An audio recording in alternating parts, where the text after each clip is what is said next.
नमस्कार, मैं पलक त्रिवेदी और आप देख रहे हैं टीवी 24 नेट।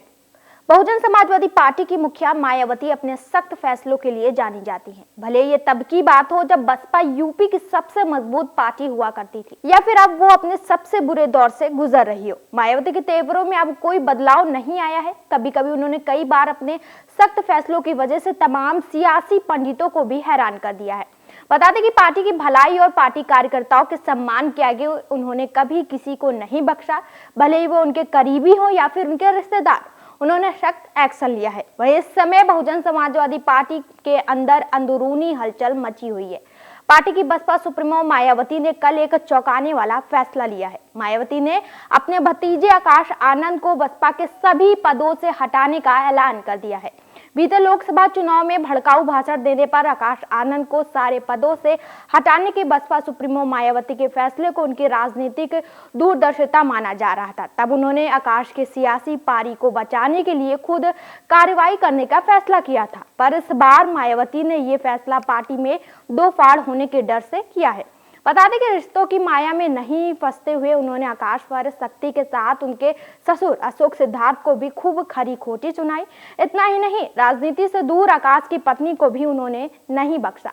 मायावती के फैसले से पार्टी में घमासान की स्थिति है। इससे भविष्य में बड़े फेरबदल के भी आसार है। मायावती की नाराजगी का अंदाजा उनके इस बयान से लगाया जा सकता है, जिसमें उन्होंने आकाश पर कार्रवाई के लिए पूरी तरह से अशोक सिद्धार्थ को जिम्मेदार ठहराया है। उन्होंने कहा कि अशोक ने पार्टी को नुकसान पहुंचाने के साथ आकाश का पॉलिटिकल करियर भी खराब कर दिया है।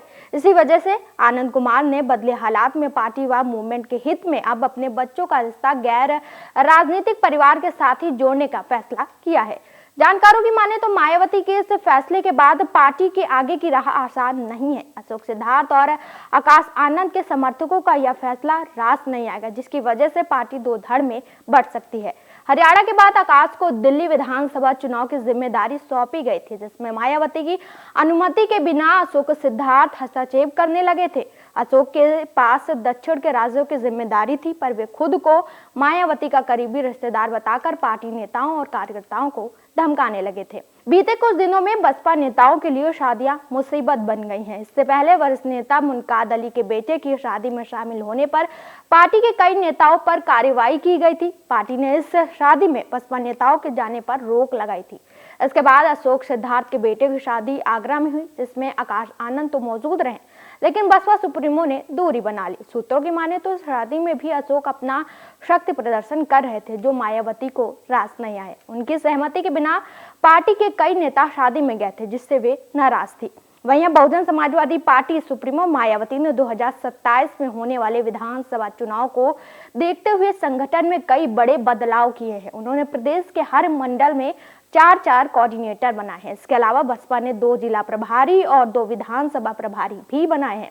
रविवार को हुए राष्ट्रीय कार्यकारिणी की बैठक में अगले 6 महीने में पार्टी को मजबूत बनाने के निर्देश दिए हैं। बसपा सुप्रीमो मायावती ने 2027 में होने वाले विधानसभा चुनाव को देखते हुए अगले 6 माह तक सभी काम रोकने के निर्देश दिए हैं। उन्होंने कहा कि संगठन को अब नए सिरे से खड़ा किया जाए और मंडलीय व्यवस्था को फिर से बनाया जाए। इसमें अनुसूचित जाति, जनजाति, पिछड़ा वर्ग के साथ ही मुसलमानों को जोड़ा जाए। साल 2007 में इनके दम पर ही बसपा पूर्ण बहुमत के साथ जीत दर्ज की थी। वहीं कल मायावती के खिलाफ बयानबाजी करने वाले कांग्रेस नेता उदित राज ने मौके की नजाकत को देखते हुए पार्टी के कार्यकर्ताओं को कांग्रेस में शामिल होने की सलाह दी। मायावती की ओर से भतीजे आकाश आनंद को पार्टी के सभी पदों से हटाए जाने के कुछ घंटों बाद ही पूर्व सांसद और कांग्रेस नेता उदित राज ने बीएसपी पार्टी कार्यकर्ताओं से कांग्रेस में शामिल होने का अनुरोध किया। उदित राज ने रविवार को यानी कल जारी अपने बयान में मायावती की आलोचना करते हुए दावा किया कि उनके कार्यों से उनकी और अपनी पार्टी का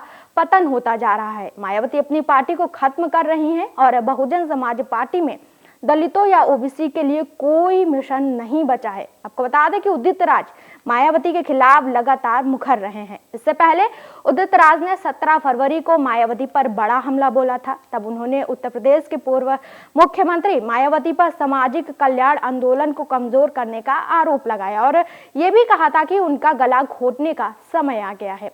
उन्होंने अपना रुख दोहराते हुए कहा कि मैंने 17 फरवरी को भी कहा था कि मायावती बहुजन समाजवादी पार्टी का गला घोट रही हैं। मेरा मतलब था कि समाज को इसे पहचान लेना चाहिए कि उनसे दूरी बनाना ही सही है। पूर्व सांसद राज ने अपनी पिछले कमेंट्स के बाद खुद को मिली धमकियों के बारे में भी बताया। उन्होंने कहा, मुझे बयान के बाद लगातार धमकाया गया और मेरे सिर पर इनाम भी रखा गया था। कांग्रेस नेता उदित ने मायावती की अगुवाई वाली बीएसपी के स्पष्ट मिशन की कमी के लिए कड़ी आलोचना की और कहा कि बीएसपी में संविधान की रक्षा या दलितों और ओबीसी पर अत्याचारों के खिलाफ या निजीकरण के खिलाफ कोई जंग नहीं बची है।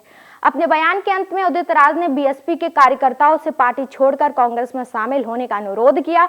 उन्होंने ये भी कहा, जो लोग मुझसे नाराज थे उन्हें अब ये समझ लेना चाहिए कि मेरा इरादा उन्हीं स्थिति से अवगत कराना था। वहीं मायावती के फैसले के बाद आज आकाश आनंद ने अपनी प्रतिक्रिया दी और अपने सोशल मीडिया साइट एक्स पर एक ट्वीट कर कहा कि वो परम पूज्य मायावती जी के कैंडर से हैं और उनसे कभी न भूलने वाले सबक सीखे। ये उनके लिए सिर्फ विचार नहीं बल्कि जीवन का उद्देश्य है। आकाश आनंद ने यह भी कहा कि बहन जी का ये फैसला उनके लिए पत्थर की लकीर है।